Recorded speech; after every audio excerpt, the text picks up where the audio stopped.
Hello mga kalabs, welcome to my channel. And for today's vlog, magre-review lang tayo nitong binili ko na action camera. It's 4K double Wi-Fi Ultra HD. So actually, ito siya. So hindi ko na siya in-unbox kasi wala tayong unboxing kasi ginamit ko na. So trinay ko na. So ipapakita ko lang sa inyo yung mga sample shots later on. So ito po yung itsura niyan. So ang ginaganda nito, aside dito sa pinaka main screen, ito yung isa pa sa maganda dito kasi meron pa siyang front. So kung i-on mo siya, mga kalagay, this one, ayan. So as you can see, ito yung pinaka main. And pag pwede mo siya i-swap ng ganyan, so nakikita niyo yan. So pwede na siya as selfie camera. So, kita ba? So yan, nakikita nyo yan. So ito yung kinaganda kasi meron siyang selfie camera. And ang ganda no, kapag mayroon kayong lighting like this one, ang ganda rin ng kuha niya. Nice. So nakikita ko dito, talagang maganda rin siya mga kalapit-apps. Well-defined din yung inyong itsura. At ito pa mga kalapit-apps. So, talagang sobrang. Siguro mag-try tayo mag-record dito para makita natin mamaya kung ano yung itsura. So mag-chat tayo ng sample dito. So ito yung sample ng front camera. So as you can see, so itatabi natin siya dyan para makita nyo yung sample. Although malulobat na kasi to, pero talaga nai-impress ako mga kalabit-abs nitong camera nito. And makikita nyo dito talagang ang ganda, especially kung proper lighting. Pero maganda rin siya outdoor. Actually, I prefer na perfect itong gamitin for outdoor. So, yung cellphone kasi mga kalabits, actually, mahirap siya, lalo kung umaakit na ito ng bundok. So, ito, papakita ko sa inyo, kompleto na yung accessories, no? So, aside dito, ito hindi ito, separate to. So, ito kasi mga kalabits, meron pa itong casing, no? Off natin mo. So, meron ito kasi casing kasi ito, kasi ito yung ikakabit niyo actually sa inyong monopod or tripod. So, mostly, ang kinaganda nito, tanggalin natin siya. Yan. Ito siya mga kalapit-apps, no? Ito yon. Ito yung parang case. So, ito kasi, pwede mo siyang tanggalin muna to. If gusto niyo magpalit ng case, tatanggalin nyo lang siyang ganyan. And ito na, yung talaga yung, ito yung parang, parang housing, no? Parang protective case niya.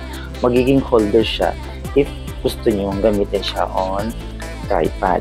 So, sabi muna natin to. Aside dito sa nakita nyo na casing, ito yung mapapakita kami sa inyo, yung mga laman na accessories nitong napaka-cute na action camera na to. So actually itong action camera na to ay mayroon siyang 4K 60 and 30, mayroon siyang 1080p, 120, 60 and 30 FPS, mayroon siyang 720p, and mayroon na rin siyang, so alis kompleto na. So very stable na itong mga kalabit-apps, no? 1080p, 60, so kompleto na. Kung gusto yung stable na rin yung camera, mamaya ipapakita ko rin sa inyo. Medyo magalaw lang kanina kasi yung kamay ko, medyo naglalakad kasi ako, pero makikita nyo kung magalaw yung kamay nyo tapos hindi stable yung inyong camera, makikita nyo yung parang tawag ng mga wavy or parang shadows, no, na makikita sa video. Pero ito perfect siya later on. So ito ipapakita ko sa inyo yung mga kasama niya na accessories. Actually bigla din ako kasi nga ang dami niya din, pero hindi ko pa siya matatry underwater. Pero yun na nga, ang nakalagay dito, yung lalim niya ay grabe, nakakagulat, 131 feet or 40 meters yung lalim. So wala pa siyang kasamang camera, memory card. So bumili ako ng memory card, yung yung medyo mahal na memory card para at least talagang sure na matibay. So mayroon din siyang remote control just in case na gumagamit kayo ng mahabang selfie stick. So mayroon din siyang remote. Ito yung sa video, itong white, and ito yung sa camera or picture, itong red. So kung i-on mo lang to, on lang yung Bluetooth, then that's it. Connect mo na siya. And ito yung ginagamit naman if mag-underwater kayo. So ito lang, gaganin mo lang siya. Then ipapasok mo to, no? Just yan. So ang cute din ng case. That's it. Ito yung magiging itsura niya. So ito, kahit naman ito, kung pupunta kayo ng bundok, I prefer na gamitin nyo din to para sure na secure yung inyong camera. And so para at least talagang sure na safe inyong cellphone. As, I mean, yung inyong then pwede siyang ilagay dyan. So ito na yung magiging parang holder. Tapos ito yung pang-adjust.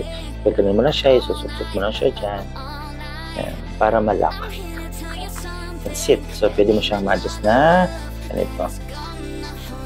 Aside pala dito sa diba, malobat na, may papakita ko sa inyo sa sample yung mga ito yung binili ko na memory card. It's Extreme Pro with adapter na to. It's product of SanDisk. It's 128 gig na para hindi ako delete. So ito yung ano niya, yung kanyang box.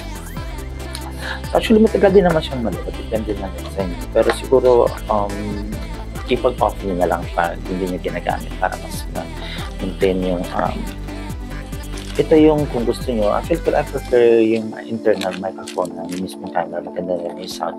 So, kasi ito medyo may wire. So, may hassle na rin kung gagamit. Pero pwede nyo din gamitin like kung gusto nyo na mas enhance pa yung boses nyo. Pero so far, maganda rin yung sounds naman. So, ang dami yung mga accessories. Meron sa mga parang pandikit. I think, pag may mga motor kayo, so ito, meron din siya ng parang cable, parang lock, I think. And then mga ito, yung mga ikakabit nyo sa inyong mga helmets. Mayroon na rin panlinis. Ito yung mga additional na din kung ikakabit nyo sa mga holders nyo. So, alas kompleto na, no? May mga pagganito pa. Ang dami nyo mga kung ano. So, kompleto na. So, ito, mayroon pang additional mga holders, mga lock. So, ang dami. Ang dami niyang kasama. Ito naman, kung halimbawa parang pang-replace lang dito sa kanyang case, yung mayroon siyang extra na parang pan-lock sa likod. Then of course, the manual. And dito mayroon siyang parang pandikit-dikit, straps. So, magagamit ito kung like ilalagay sa bike nyo, sa shoulder nyo, kung saan yung mga trip nyo. Kasi ito pwede ito dito, datayin nyo dyan. Kung gusto nyo yung kuha nyo is from the side, or gusto nyo sa may ulo, mayroon siyang mga ganitong mga straps. Pwede nyo gamitin. And meron pa siyang ito. Ang dami yung mga ano mga bubot. No? Actually, magagamit ito para sa bike, I guess. Hindi ito masyado. Pili ko siya. I don't know kung saan doon. Pero, may mga lock-lock dito eh. I guess parang feeling ko sa bike siguro to. Parang iipit niyo dun sa bike. Parang ganyan. Tapos, yun. Ito na yung magiging holder dun sa bike. Then, meron pa siyang mga ganito. So, ang dami. Ang dami niyang mga, ito yung sa helmet ay kasi ito yung didikit dito. So far, ang ganda ng ano ito. Ang regular price nito is 6,000. So, nabili ko na lang siya ng 2,600 sa isang mall. So, mayroon siyang remote control, EIS na rin siya, mayroon siyang external mic, and then, yung memory niya is up to 128 gig. Ano pa ba? So, ang dami niya. No? Mayroon din siyang 2.4G wireless splash proof Android and iOS na siya, built-in mic plus external mic. So, ang dami. Yung kanyang EIS is 4K, 60, 30 FPS, 1080p, 60, and 30 FPS. So, yun. So, ang format niya, it's JPEG, yung photo and video is HR 2.6 MOV. So, ipapakita ko sa inyo ngayon yung sample video. So, abangan nyo na lang kung kakaroon tayo ng mga sample shots na underwater. Pero ngayon, ipapakita ko lang sa inyo yung quality video na nakuha natin. So, yung ibang mga medyo shaky kasi nga medyo pasmado yung kamay ko and yung lubak-lubak yung nalakar. So, tinatry ko kasing galawin yung kamay ko kung kumusta na yung effect. So, tingnan natin yung sample videos nakuha natin mismo dito sa napaka-cute at napaka-affordable na action camera. So this is the front camera. So far okay naman. I think perfect din to for vlogging. At napakamura niya mga Kalabi Labs. It's 2,600. So dati siyang 6,000. So hindi na ako nag-expect na ganun ka ganda yung quality ng video. Pero so far, so ito na yung video niya. And meron siyang remote, no?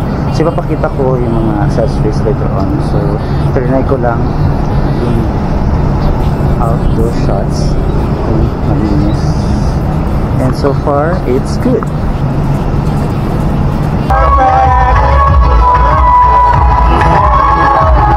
So next naman natin susubukan ay yung kanyang back camera o main camera. As you can see, no, dito yung well lighted yan, indoor and outdoor.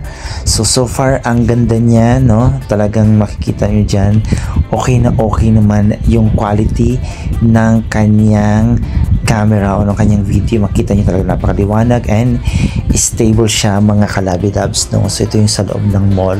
So depende talaga. So ito naman outdoor. So nakita natin dito medyo padilim na o low light na, pero okay naman siya so far. Nakita natin still stable yung kuha niya. So makikita nyo dyan mga Kalabi Labs, no, pati itong mga tanim. Ito medyo padilim na kasi ito, kaya makikita natin medyo dark, pero yun na nga, still maganda pa rin naman. Perfect. So lalo na siguro kung may gamit kayo na flash or yung LED light, talagang maganda yung kuha pa rin niya. Pero makikita nyo dyan, no? Pinakita natin talagang ang ganda pa rin ang kuha niya. So it's really a good camera. Very nice. Galing. Yan ang mga Kalabi Labs nakita na natin. So kung gusto nyo bumili din ito, ayan, available din ito sa Metro Isano. So mga gustong i-try, yan, from 6,000, ano na lang siya, 2,600.